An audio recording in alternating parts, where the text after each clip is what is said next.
ball steering, so it's nothing fancy. It's nice and old school underneath. Let's give it some power here.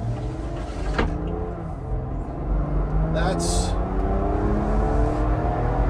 50, obviously.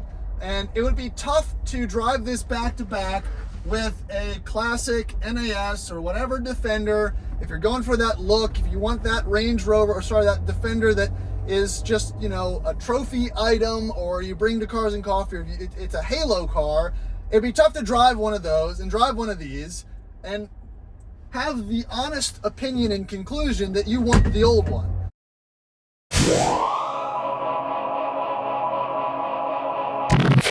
Howdy, welcome back to the Addicted Motors YouTube channel. I am in something different.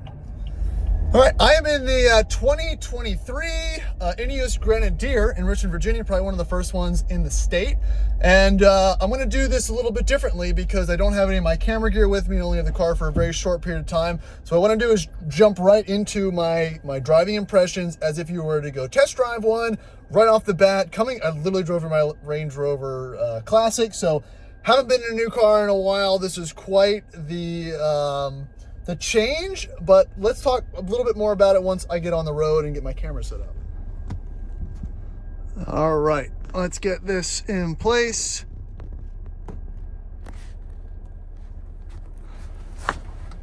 All right, Ineos Grenadier. This is pretty exciting. Like I said, I don't really get access to a lot of this stuff, so this is brand new for me. This is a car that I feel like most people have not accessed or seen in person, and a lot of people have formed opinions of it already, and I'm here to say that I don't really. I've always thought it was cool. It stacks up against a new Defender 110. It looks better than a Defender 110, but it fits that kind of multi-purpose adventure vehicle that, if you're going for the older look experience, that retro feel, it has front and rear solid axles, body on frame chassis, all that fun stuff. But let's skip all that. You guys probably have seen that, but let's talk about how it drives. First off, BMW engine. It's a 3-liter turbo petrol engine. It is solid front and rear axle, I think, with with whatever ball steering, so it's nothing fancy. It's nice and old school underneath. Let's give it some power here. That's 50. And what I do notice is, and now this is a glitch, it beeps at you when you go over a certain speed limit, and I don't know if you can program that out. But again, good pickup. It's pretty powerful turbo inline 6 BMW engine, it's fine. This thing's not a speed demon or anything like that. The steering also, it doesn't reset.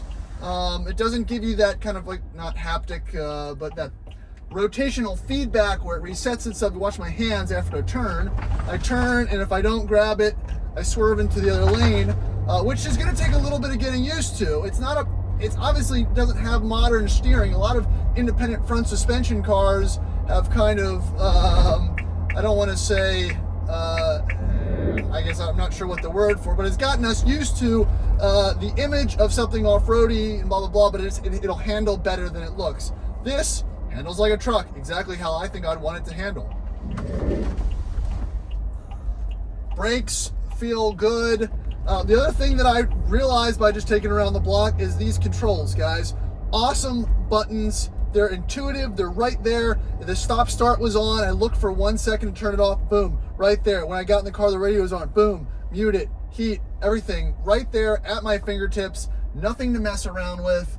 And that's just the kind of the way that these things are supposed to be set up. Most of us are usually jumping in an older car and obviously being able to work all the controls and the radio and everything that's associated with that fairly quickly, and this is what this thing does. You jump in, you turn the key, it has a physical key, and you just drive it. It has a manual high-low range gearbox. It has, again, a physical key that turns. It's got buttons, clock. I'm not going to go into any of that. The seat is super comfortable. It holds me great. It's it's supportive. It's also manual. You got rubber mats. You've got I think it says a heated steering wheel. I mean, it's got a little bit of everything.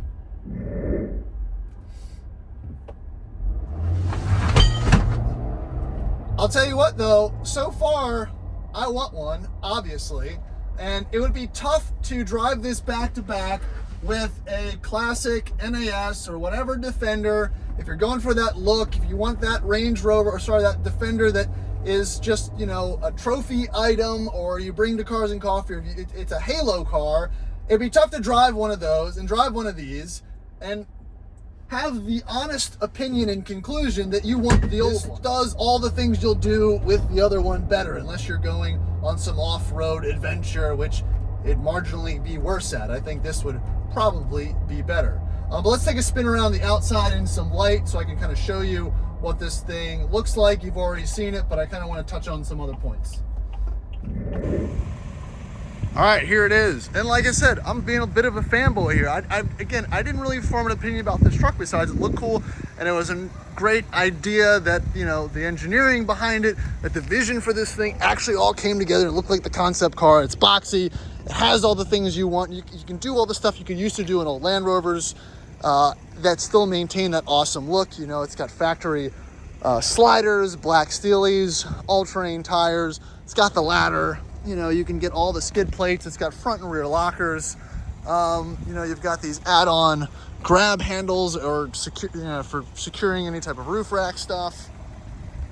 The view, the driving position, and the view over the hood is awesome. You feel like you're in that older truck, but with modern amenities, heated seats. I mean, again, these things are on coil suspension with solid front axle, which is awesome. Double mud flaps that actually go up into the wheel well, and they're not just going to rip off. Yeah, the round tail lights, it's all there. You know what I mean? It's a perfect platform to start doing this. And again, for the price, which I don't know if they're probably 67 to 90. I think they're going out the door at 80 when they get built. It's really, for the money, probably a lot of car and a good deal. I think this has a 5-year, 50,000 mile warranty on it, which is pretty respectable. I think this is something you take and you have fun with.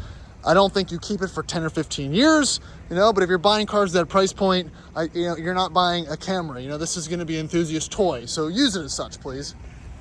Going on to the inside, again, this is just the spec of this particular truck. You've got awesome leather rubber mat, custom reddish maroon steering wheel, again, a manual e-brake, a manual high-low transfer case, all these intuitive switches, and the best part is the airline jet fighter switch panel up here with the pop-out roof. I'm 6'2", I fit perfectly. It's high enough off the ground where I've got good leg support. The rear seat, I can sit behind myself very nicely and have enough headroom and be comfortable in a long trip. You can see these seats are very, you know, they're sculpted so your knees and legs will fit. You know, a lot of comments about the swing out back doors. It's fine. You open the smaller side first. They don't open too much. Got a lot of cargo room.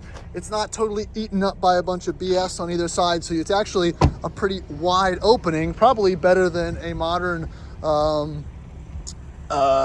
Suburban or whatnot, because cars seem to get more tapered at the back these days.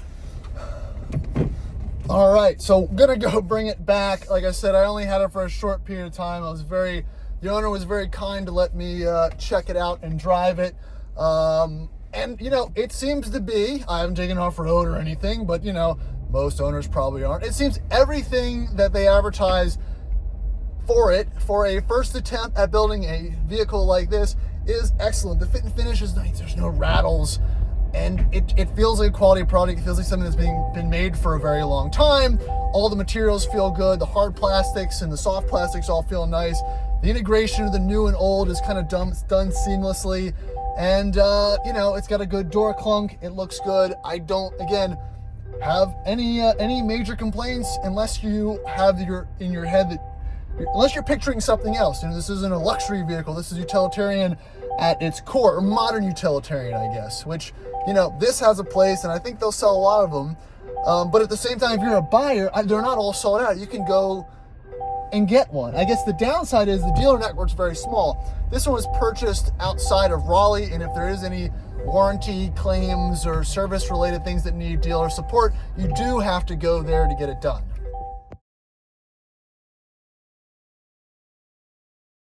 Winch it out. Like back up. I wouldn't go on a crazy trail without somebody that beefy. Yeah.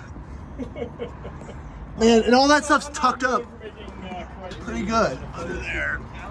Yeah, Troy's butts. I have way too many of that exact pick already. So, just a quick walk around, first look at it. Again, not my truck, but I was lucky enough to take a quick spin in it. I mean, the more you look at it, the more little details you see, like the very Land Rover-esque rear tire cover. I mean, it's all there. The more you look, the more Easter eggs you see, and the more it becomes pretty cool. And the fact that someone designed this is the first edition, and everything is nice and feels normal.